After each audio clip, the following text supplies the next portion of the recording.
La Trumponomics, ça marche sur le papier. C'est une job machine qui continue à tourner de façon soutenue, un taux de chômage à un minimum historique et une croissance sur une orbite de 3%, sans inflation ni tension financière alarmante, avec des marchés boursiers à leur zénith.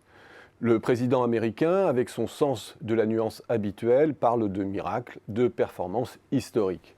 Et les Cassandres, qui annonçaient une sortie de route violente de l'économie américaine dans les 18 mois, sous la conduite inconséquente du libéralo-protectionniste Trump, deviennent de moins en moins audibles. Débarrassons-nous un instant de la figure envahissante de Trump et regardons un instant ce qui se passe vraiment dans l'économie américaine.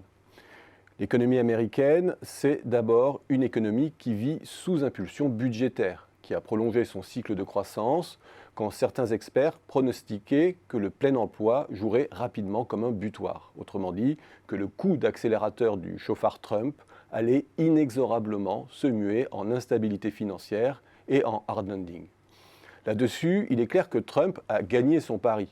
La job machine continue à tourner à un rythme soutenu, proche de 2% l'an, et cette mise en tension du marché du travail redonne un peu de dynamisme aux salaires, notamment des moins qualifiés, sans excès cependant. Il y a donc au cœur de la croissance américaine un socle de consommation robuste. Mais ce n'est pas parce que Trump a réussi à jouer les prolongations en mobilisant les leviers keynésiens standards qu'il a bâti un modèle robuste et pérenne. Derrière la performance de façade, il y a un allègement de la barque fiscale des agents privés, notamment des entreprises, et une relance des dépenses publiques, notamment militaires, qui n'ont par nature qu'un effet temporaire. Il y a une production manufacturière qui, en dépit d'une légère embellie, ne progresse plus que très poussivement, loin encore de ses pics de 2007. Un investissement immobilier à la traîne également. Tout cela peut donner l'impression d'une croissance de surface faible sur ses fondamentaux et qui, pour certains conjoncturistes, montre déjà des signes d'essoufflement.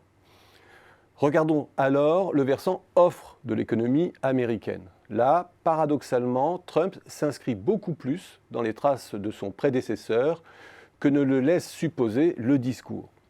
C'est d'abord la restauration de l'investissement productif qui s'inscrit dans la durée et prolonge le mouvement initié après-crise. C'est ensuite des secteurs moteurs assez éloignés de l'a priori de la course en avant énergétique de l'Amérique de Trump. En numéro 1, et de loin, c'est le secteur de l'information et de la communication. Ce sont ensuite les services aux entreprises, puis étonnamment le secteur manufacturier. Ce qui signifie que l'apparente mollesse de l'industrie en termes de production recouvre en fait un nouveau dynamisme en termes de valeur ajoutée.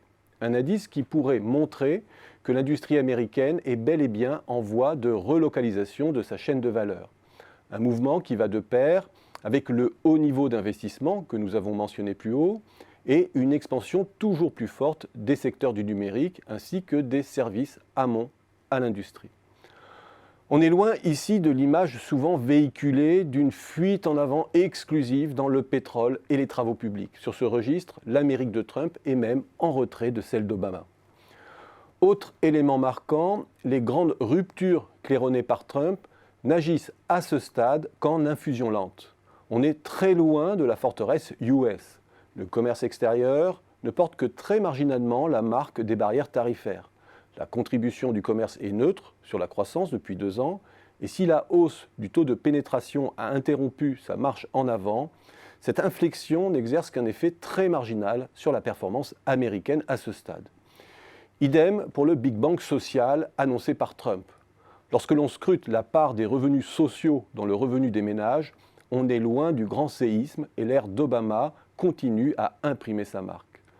Bref, le véhicule fou américain est bien moins fou qu'il n'y paraît. Et passé par le tamis de l'administration et du Congrès américain, le coup de poing Trump vire à la main de velours.